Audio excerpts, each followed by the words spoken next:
৭ মাস কেটে গেছে, কিন্তু সেই স্বপ্নময় জীবনের জায়গায় এখন একাকিত্ব, নিঃসঙ্গতা আর একরাশ অজানা ভাবনার ছায়া এসে ঢেকেছে আমার শ্বশুরবাড়ির চারপাশ। আমি জানতাম না বিয়ের অল্প কিছুদিন পরেই আমার স্বামী বিদেশ চলে যাবে। জানলে হয়তো আমি এই বিয়েটা করতাম না, কারণ এই বাড়িতে শ্বশুর শাশুড়ি কেউ নেই, নেই কোনো আত্মীয় স্বজনের আনাগোনা, কেবল আমি আর ঘরের দেয়ালে ঝুলে থাকা কিছু প্রেমের হাসি। স্বামী যখন জানালো সে বিদেশ যাবে এবং আমায় একা রেখে যাবে এই নির্জন বাড়িতে, তখন আমার খুব ভয় হয়েছিল। আমি তাকে বলেছিলাম, ছোটখাটো একটা ব্যবসা শুরু করো, তুমি যদি আমার পাশে না থাকো তাহলে এই বাড়িতে তো আর কেউ নেই, কিভাবে থাকব? কিন্তু সে একগুঁয়ে ছিল, বলল, এই দেশে কষ্ট করে বড় কিছু করা যায় না, আমি বিদেশে গেলে অনেক ইনকাম করতে পারব, আমাদের ভবিষ্যৎ অনেক সুন্দর হবে। আমি চুপ করে গিয়েছিলাম, তবে তার চোখে ছিল কিছুটা আক্ষেপ আর কিছুটা স্বপ্ন। সেই সময় সে আমাকে আশ্বস্ত করল, তোমার চিন্তা করতে হবে না, তুহিন তো তোমার ছোট ভাই, সে আমাদের বাড়িতে এলে এই বাড়ির খেয়াল আর তোমার দেখাশোনা করতে পারবে, তাকে এখানে রেখে দাও, তুমি ওকে একটা স্কুলে ভর্তি করিয়ে দিও, সে এখানে থেকে লেখাপড়া করবে আর তোমাকে দেখাশোনাও করতে পারবে। আমি প্রথমে দ্বিধায় পড়ে গিয়েছিলাম, তুহিন তো এখনও ছোট, ক্লাস 9-এ পারে, কিন্তু আমার মনের ভিতরে ভয় আর নিঃসঙ্গতার যে অন্ধকার, সেটা এতটাই ভারী ছিল যে শেষ পর্যন্ত আমি বাবাকে ফোন করে সব জানালাম। বললাম, বাবা, তুহিনকে কিছুদিনের জন্য আমার শ্বশুরবাড়িতে পাঠিয়ে দাও, আমার স্বামী বিদেশ যাচ্ছে, ও বিদেশ চলে গেলে বাজার সদাই আর বাড়ির খেয়াল কি রাখবে? তুহিন থাকলে একটু সাহস পাব।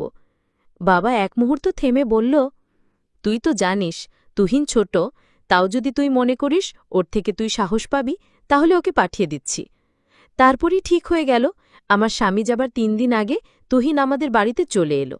হালকা ব্যাগ, বই, খাতা আর চোখে কিছুটা কৌতূহল, কিছুটা দায়িত্ববোধ নিয়ে সে ঢুকল বাড়িতে। আমাকে দেখে বলল, আপু, আমি আছি, তুমি কোনো চিন্তা করো না, দুলাভাই যাক, তুমি চিন্তা করো না, বাজার করার থেকে শুরু করে ঘরের সব কিছু আমি সামলাব, তুমি শুধু আমাকে বলো কি দরকার। আমি তার এই আত্মবিশ্বাস দেখে অবাক হয়ে গিয়েছিলাম আর একটু হাফ ছেড়ে বেঁচেছিলাম। তারপর 3 দিনের মধ্যেই আমার স্বামী বিদেশ চলে গেল।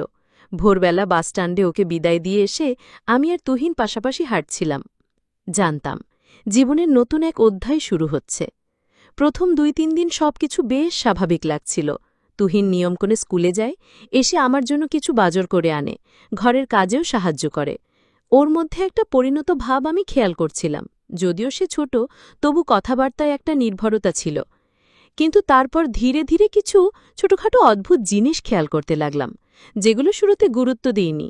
যেমন ঘরের দরজাগুলো একটু খোলা থেকে যায়, আমার ব্যবহৃত জিনিস এক জায়গার বদলে অন্য জায়গায় রাখা, কিংবা তুহিন মাঝে মাঝে অদ্ভুতভাবে তাকিয়ে থাকে আমার দিকে।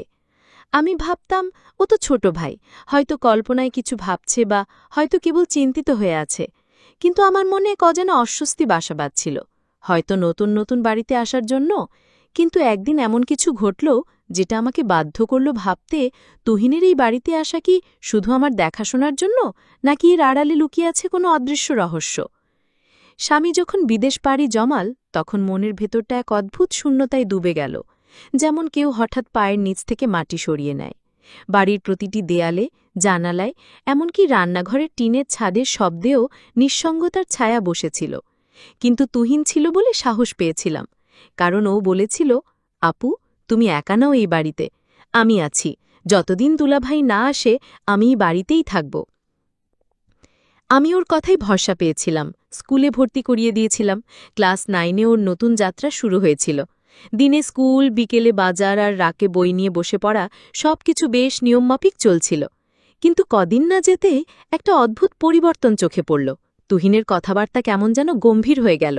ওর চোখে মুখে ছিল এক ধরনের অস্বস্তি, চিন্তার ছাপ।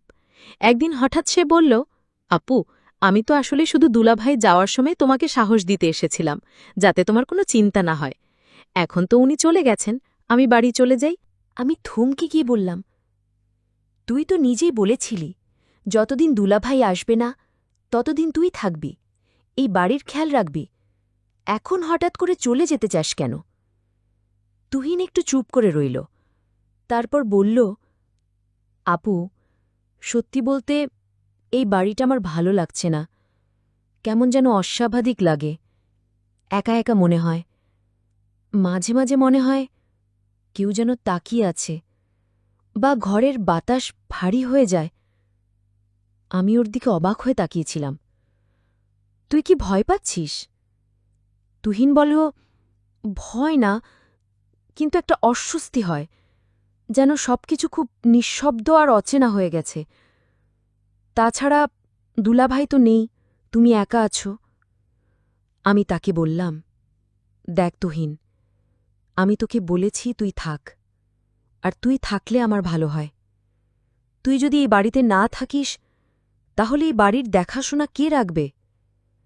তুহিন খানিকক্ষণ চুপ থেকে বলল, আপু, আমি থাকব, তবে আমার একটা কথা রাখতে হবে। আমি হেসে বললাম, বল, কি চাই? ওর মুখটা হঠাৎ গম্ভীর হয়ে গেল। বলল, তুমি সেটা আমাকে কখনো দেবে না। আমি অবাক হয়ে বললাম, তুই চাইবি আর আমি না দেব? এটা কি হয়? সে বলল, তাহলে শোনো, আমি এখনই বলবো না, পরে বলবো। আমি হেসে বললাম, আচ্ছা, পরে বলিস। এরপর কিছুদিন সবকিছু স্বাভাবিক মনে হচ্ছিল, কিন্তু আমি মনে মনে ভাবছিলাম টুইন কিছু একটা মনে লুকিয়ে রেখেছে। মাঝে মাঝে রাতে আমি রান্নাঘরে পানি নিতে যাই, দেখি সে জেগে বসে আছে। আবার কখনো দেখি জানালার পাশে দাঁড়িয়ে বাইরে তাকিয়ে আছে, যদিও বাইরে তেমন কিছুই নেই। একদিন আমি জানতে চাইলাম, তুই রাতে এত জাগিস কেন? তুহিন একটু চমকে গিয়ে বলল, ঘুম আসছিল না আপু। আমি আর কিছু বলিনি, কিন্তু এরপর একটা দিন এলো যেদিনও আমার মুখোমুখি হয়ে বসল এবং বলল, আপু, তুমি বলেছিলে আমার কথা রাখবে, তাই না? আমি বললাম, হ্যাঁ, বল। ও বলল, আগে প্রথমে কথা দাও, রাগ করবে না। আমি একটু অবাক হয়েও বললাম, আচ্ছা, রাগ করব না। তখনও বলল, তুমি দুলাভাইকে অনেক ভালোবাসো, তাই না? প্রশ্নটা শুনে আমি একটু থমকে গেলাম। তারপর বললাম, হ্যাঁ, স্বামীকে তো ভালোবাসকেই হয়। তুহিন মাথা নিচু করে বলল, আমি জানি তুমি আমাকে সবসময় একজন আপনজনের মতোই দেখো, কিন্তু আমি একাই এই বাড়িতে থাকতে থাকতে অনেক বিষয় নিয়ে দ্বিধায় পড়ে গেছি, যেগুলো হয়তো ঠিক না, কিন্তু আমি চাইলেও ধারণা থেকে নিজেকে সরাতে পারছি না। আমি গম্ভীরভাবে বললাম, তুই এখনই নিজেকে সামলে নে। তুই তো আমার ছোট ভাইয়ের মতো, আমাদের সম্পর্ক পবিত্র। তুই তো আমাকে ভুলভাবে ভাবতে পারিস না। তুহিন মাথা নিচু করে চোখ মুছল, বলল, আমি চেষ্টা করছি নিজেকে সামলাতে। মাঝে মাঝে দুলাভাইয়ের ঘরটা দেখে খুব শূন্য লাগে। আমি ওর পাশে বসে বললাম, দেখ তুহিন, আমাদের সম্পর্ক যেন সবসময় বিশ্বাস আর সম্মানের থাকে, এটাই সবচেয়ে জরুরি। সেদিন রাতটা সে নিজের ঘরে একা কাটাল। পরদিন আমি দেখলাম সে খুব নীরব হয়ে গেছে। স্কুলে গেলেও চুপচাপ, আমার সাথেও কম কথা বলে। বুঝতে পারছিলাম ওর মধ্যে একটা মানসিক দ্বন্দ্ব চলছে, কিন্তু আমি বুঝতে পারছিলাম না তার মানসিকতা কি। তবে একদিন হঠাৎ সে আমার সামনে একটা পুরনো চিঠি নিয়ে এলো। বলল, আপু, এই চিঠিটা আমি তোমার আলমারির নিচে পেয়েছি। আমি অবাক হয়ে চিঠিটা খুললাম। সেটা আমার শ্বশুরের লেখা, যেখানে লেখা ছিল, এই বাড়িতে একটি পুরনো অভিশাপ আছে, যা প্রতি পুরুষ প্রজন্মে ফিরে আসে। এই ঘরের কেউ দীর্ঘদিন একা থাকতে পারে না। কিছু অদ্ভুত ঘটনা ঘটতে থাকে, যা মানুষকে মানসিকভাবে দুর্বল করে ফেলে। আমি চিঠিটা পড়ে কেঁপে উঠলাম। তুহিন বলল, আপু, আমি হয়তো তাই আজকাল অস্বাভাবিকভাবে ভাবছি। এসব হয়তো আমার নিজের ইচ্ছা নয়, বরং এই পরিবেশের প্রভাব। তখন আমি ওকে বললাম, তুই দোয়া পড়বি, মন শক্ত রাখবি, আমি তোকে কখনো একা ছেড়ে দিতে পারি না। সেই মুহূর্তে ভাবলাম তুহিনের কথার পেছনে হয়তো শুধু মানসিক দ্বন্দ্ব নয়, এই বাড়ির এক গভীর রহস্য জড়িত। সেদিন সন্ধেবেলায় স্কুল থেকে ফিরে তুহিন সরাসরি নিজের ঘরে চলে গেল। প্রতিদিন যেমন হাসি খুশি ছিল, স্কুলের গল্প শোনাত, সেদিন তার কিছুই ছিল না। দরজা খোলা রেখেই সে বিছানায় শুয়ে পড়েছিল। আমি তখন রান্নাঘরে নাস্তা বানাচ্ছিলাম। হঠাৎ মনে হল, আজ যেন অদ্ভুত একটা নীরবতা পুরো বাড়ি জুড়ে, কেমন যেন থমথমে। আমি ওর ঘরের দরজায় দাঁড়িয়ে বললাম, তুহিন, কিরে, আজকে এত চুপচাপ কেন? শরীর খারাপ লাগছে? তুহিন চোখ বন্ধ করে হালকা স্বরে বলল, হ্যাঁ আপু, শরীরটা খুব খারাপ লাগছে, বিশেষ করে মাথাটা ভয়ানক ব্যথা করছে। আমি বললাম, চিন্তা করিস না, আমি তো আছি, একটু মাথায় মালিশ করে দিই, ওষুধ দিই, সব ঠিক হয়ে যাবে। ও কিছু বলেনি, চোখ বন্ধ রেখেই কেমন যেন স্থির হয়ে রইল। আমি আলমারি থেকে মাথা ব্যথার ওষুধ বের করে এনে এক গ্লাস পানি দিলাম। তুহিন না বলে সেটা খেয়ে নিল। আমি বুঝতে পারলাম ওর সঙ্গে কোনো মানসিক চাপও লুকিয়ে আছে, ওর মনের ভিতরে কিছু চলছে। তুহিন বলল, আপু জানো, মাঝে মাঝে মনে হয় আমার মাথার ভেতর খুব ভারী হয়ে যায়, শুধু ব্যথা না, যেন কেউ ভিতর থেকে ডাকছে, অচেনা এক কণ্ঠস্বর। আমি অবাক হলাম। মানে, তুই কাকে বলতে চাচ্ছিস? তুহিন চোখ খুলল না, বলল, বুঝাতে পারি না, আমি ঠিক জানিও না কে, তবে রাতে ঘুম ভেঙে দেখি দরজা খোলা থাকে, জানালা থেকে বাতাস ঢোকে, আর মনে হয় কেউ ঘরের বাইরে দাঁড়িয়ে আছে। আমি ভয় পেয়ে বললাম, তুই এসব কি বলছিস? তুই কারোর পায়ের শব্দ, ছায়া বা এমন কিছু কি দেখেছিস? তুহিন চোখ খুলে বলল, না আমি দেখিনি, কিন্তু মনে মনে ভাবি কেমন যেন একটা ছায়া অন্ধকারে দাঁড়িয়ে থেকে তাকিয়ে থাকে। এমনও হয় যেন কেউ আমার নাম ধরে ডাকছে, তখন ঘুম ভেঙে যায়। আমি চুপ করে গেলাম। এরকম কথা আগে সে কখনো বলেনি। মনে মনে ভাবলাম, হয়তো তুহিনের মাথায় কোনো ভয়ের ছাপ কাজ করছে, অথবা পড়ালেখার চাপ, বাড়ির নিঃসঙ্গ পরিবেশ এসবই তার মানসিক অবস্থায় প্রভাব ফেলছে।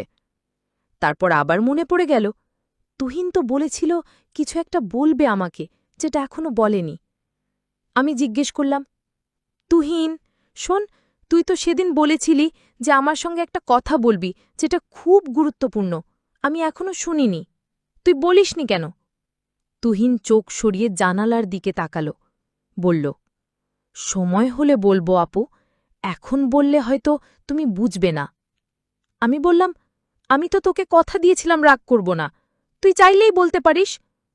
তুহিন মাথা নিচু করে বলল, তোমার বিশ্বাস হারিয়ে ফেলতে চাই না আপু, সেই কারণেই বলিনি এখনো। আমি বুঝে গেলাম, তুহিনের মনে কিছু চলছে, হয়তো নিজের ভাবনা, মানসিক দ্বন্দ্ব বা অতীতের কিছু ঘটনা, যেটা সে বলতে চায় কিন্তু ভয় পাচ্ছে। আমি তখন আর জোর করলাম না, বললাম, আচ্ছা, সময় হলে বলিস, তবে নিজের মধ্যে পুষে রাখিস না, কষ্ট হয় তোর, সেটা আমিও বুঝি। তুহিন ধীরে ধীরে ঘুমিয়ে পড়ল। আমি ওর পাশে বসে চুপ করে ওর মুখের দিকে তাকিয়ে রইলাম। ছেলেটা বড়ই অদ্ভুত হয়ে যাচ্ছে, কিছু একটা লুকিয়ে রাখছে, অথচ সেটা তাকে কষ্ট দিচ্ছে, মানসিকভাবে ভেঙে দিচ্ছে। রাত বাড়ছিল, বাইরে হালকা বৃষ্টি শুরু হয়েছিল।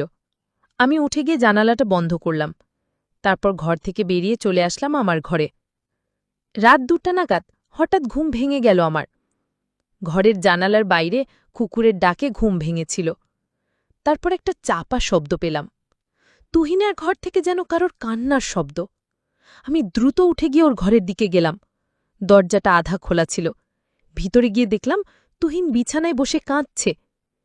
আমি বললাম, তুহিন, কি হয়েছে রে, দুঃস্বপ্ন দেখেছিস? তুহিন মাথা নিচু করে বলল, আমি ঠিক আছি আপু, একটু কষ্ট হচ্ছিল, নিজের ওপর খুব রাগ হচ্ছে। আমি ওর পাশে গিয়ে বসে বললাম, তুই একা কষ্ট পাবি না, আমি তোর বড় বোন, তোর কি হয়েছে আমাকে বল। তুহিন আমার দিকে তাকিয়ে হালকা হাসল, তবে সেই হাসিতে ব্যথা লুকিয়েছিল। সে বলল, আপুর মতো কেউ পৃথিবীতে নেই যাকে সব বলা যায়, কিন্তু সব বলা যায় না বলেই সবচেয়ে কাছের মানুষটাকেই কষ্ট দিই। আমি চুপ করে ওর কথা শুনলাম। যাই হোক, তুই তো জানিস আমি তোকে কত ভালোবাসি। আমি জানি আপু, তুই আমার মায়ের মতো। তুই আমার ভাইয়ের মতো। তুহিন চোখ বন্ধ করল, বলল, এই কথাটাই সবচেয়ে বেশি শক্তি দেয়, আবার কষ্টও দেয়। আমি তখন বুঝে গিয়েছিলাম তুহিনের মনের ভেতরে এক ধরনের দোটানা চলছে। সময় হলে সে নিজেই বলবে, কিন্তু আপাতত ওকে সাহস আর আশ্বাস দিয়ে পাশে থাকতে হবে। নিজের তুহিনের কষ্টের গভীরতা বুঝতে পেরে আমি ওর পাশে বসে আর কিছু বললাম না। আমার বিশ্বাস ও একদিন নিশ্চয়ই আমাকে সব বলবে, যখন নিজের সাহস জোগাতে পারবে। আপু, আসলে আমি তোমাকে যে কথাটি বলতে চেয়েছিলাম সেটি হলো, আমি বাড়ি থেকে চলে যেতে চাইছিলাম না। আমি বাড়ি থেকে চলে যাওয়ার অভিনয় করছিলাম। আমি তোমাকে পরীক্ষা করেছিলাম যে তুমি আমার বড় বোন কতটা আমাকে খেয়াল রাখো। কিন্তু আপু, আমি একটা বিষয় বুঝতে পারলাম, আসলে আমি তোমাকে কোনো কথাই বলতে চাই না। এটা আসলে আমি এমনিই বলেছিলাম, দেখি তুমি কি করো। কিন্তু তুমি এটাই প্রমাণ করলে যে ভাই বোনের সম্পর্ক সারা জীবন যেন পবিত্র থাকে এবং এই সম্পর্ক যেন কোনো দিন শেষ না হয়ে যায়। আর তুমি এমনভাবে আমার দেখাশোনা করেছ, সেটা নিজের মায়ের মতো। আসলেই তুমি একজন সত্যিকারের বোন, যার কোনো তুলনা হয় না। পরদিন সকাল, সূর্যের নরম আলো ঘর ভর্তি করছিল। তুহিনা যে একটু হালকা লাগছিল, কিন্তু ওর চোখে সেই দৃষ্টির ছায়া মুছে যায়নি। ওর মধ্যে এখনও লুকানো সেই গল্প, সেই বেদনাই জানিছিল। আমি ওকে খাওয়াতে নিয়ে আসলাম। ওর প্রিয় প্যানকেক আর চায়ের কাপ হাতে দিয়েছিলাম। তুহিন ধীরে ধীরে খেতে লাগল। এভাবেই আমাদের গল্প শেষ হল। এক ভাই বোনের অটুট বন্ধন, যেখানে ভালোবাসার বোঝাপড়াই ছিল সবচেয়ে বড় অস্ত্র। জীবনের যে কোনো ঝড়কে আমরা একসাথে মোকাবিলা করব, কারণ আমরা পরিবার। বন্ধুরা, আজকের গল্পটি এখানেই শেষ করলাম। যদি গল্পটি ভালো লাগে তাহলে অবশ্যই আমার চ্যানেলটিকে সাবস্ক্রাইব করে পাশে থাকবেন। ধন্যবাদ।